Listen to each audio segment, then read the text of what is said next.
Satoshi Kon's Perfect Blue is called by good old Roger Corman the culmination of Disney got together with Hitchcock.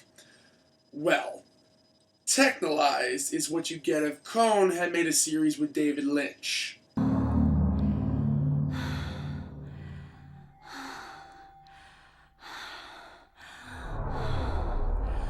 Actually, could you imagine this with a Lynchian Badalamenti soundtrack?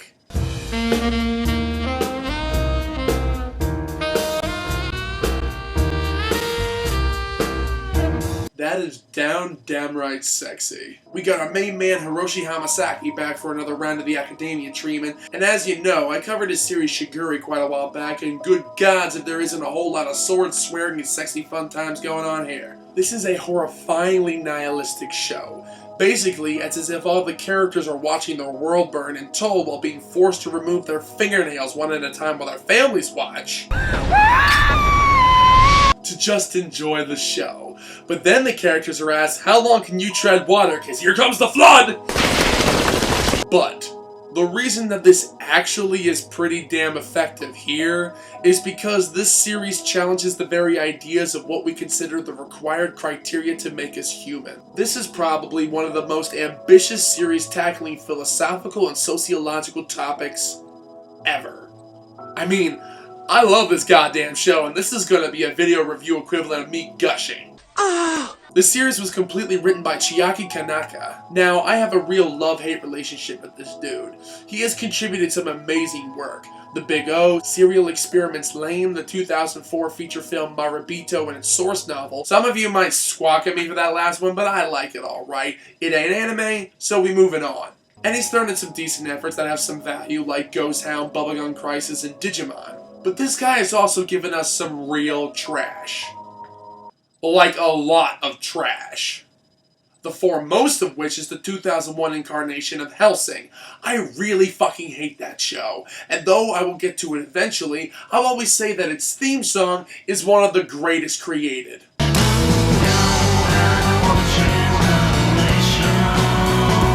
And speaking of themes, Technolyze has got a rockin' club banger from Juno Reactor to ease us into its world. Makes me all warm and fuzzy inside. The opening track by itself is pretty damn good, but the only issue that might arise is that it is so very different than the actual show. Technolyze is a very, very, very slow burn. I'm on fire! Not all of the plotting, characterization, and stylization is accessible to everyone. It's usually just a matter of taste, but believe me, after many viewings of this, especially to write this episode, the only question that has been answered about this show is that when they discovered Parallax, they never went back. The series focuses on several characters throughout several subplots, but the show's primary focus is on Ichise, a prize fighter who through a series of oddly sequenced choices ends up technolyzed, which is the process of having lost limbs replaced with robotic prosthetics, and I swear this isn't Full Metal Alchemist. An arm and a leg? Really? But in all seriousness, he actually boasts one of the best character arcs of any anime. And that goes for several of the characters, actually. When I mean best, I do not imply that it's the coolest, or the most turbulent, or the flashiest, or has the most moments inspiring Angel Beach tears. This is a completely dynamic character, who not only has a journey that alters both him and his surroundings irreparably, but his experience tests the very fabric of what you might consider to be the extremes we can be tested ethically, psychologically, and emotionally, in turn casting doubts on what defines an individual personality and their place in the universe. And ultimately, that answer could be absolutely nothing. With animation handled by the always impressive Madhouse, every aspect of the series is heightened to an exemplary standard. No.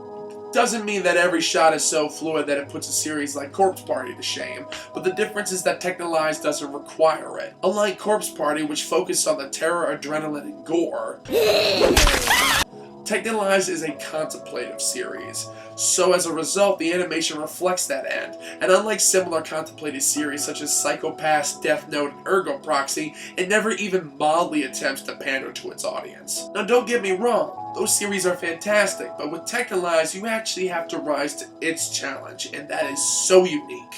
This particular level of intellectual brilliance and atmospheric intensity has only been matched by masterworks such as Black Lagoon, Paranoia Agent, Evangelion, and Cowboy Bebop. Before y'all start huffing and puffing, notice I said show and not movie. But even though those can compare, they just aren't Technolyze. Now that isn't to say that this show doesn't have its flaws. No work I'm aware of is without its flaws. But the pros so far outweigh the cons that they become inconsequential. And I love this show so much for its entertainment, expert craft, and introspective value that it goes well beyond a personal favorite, and I consider it to be objectively one of the most important pieces of art ever made. But you're not going to walk away from a series like this feeling good.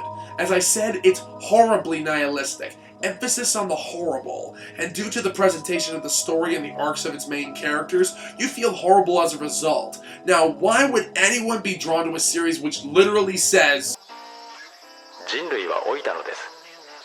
あとは緩慢な死を迎えるだけです. Well, god damn, man. I changed my mind. It ain't Lynch, it's Panos Cosmatos.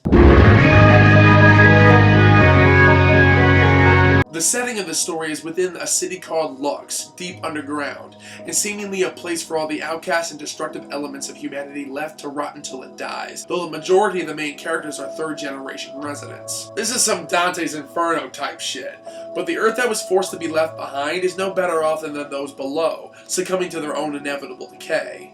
This mixture of dramatic elements and the no-holds-barred exploration of many schools of philosophy, from sophistry to transhumanism, makes for one poignant and foreboding tale, as for the reasons for the split between the surface world and Lux is made apparent as the series continues. The interactions between the many factions within the story explore the ideas of what constitutes power, human advancement, our strength behind our ideals, and our free will. And the complexities brought to the table are also thrown into a blender, exploring the very core of what chaos could actually mean, both its desire and its implementation. Then all of these institutional elements combat directly with the very city of Lux, parallel to Ichise, who I could best interpret as the amplified personification of the very desire to survive.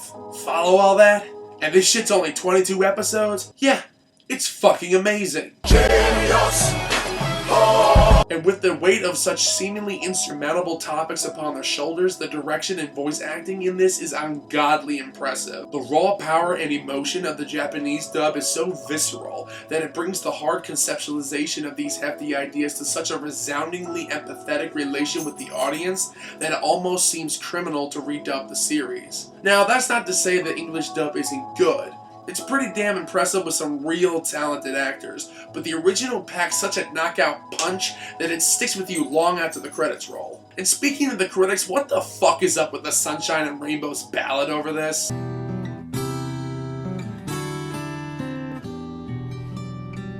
At least the opening track still kept the unease and uncertainty that the show was so good at exploiting. This seems drastically out of place, and it's had me scratching my head as to why it's there more times than I ponder the depth of my existence after every episode. This really couldn't be a higher recommendation. I think that your initial interaction with the series is so crucial that I don't want to spoil anything else about it. Definitely give it a shot.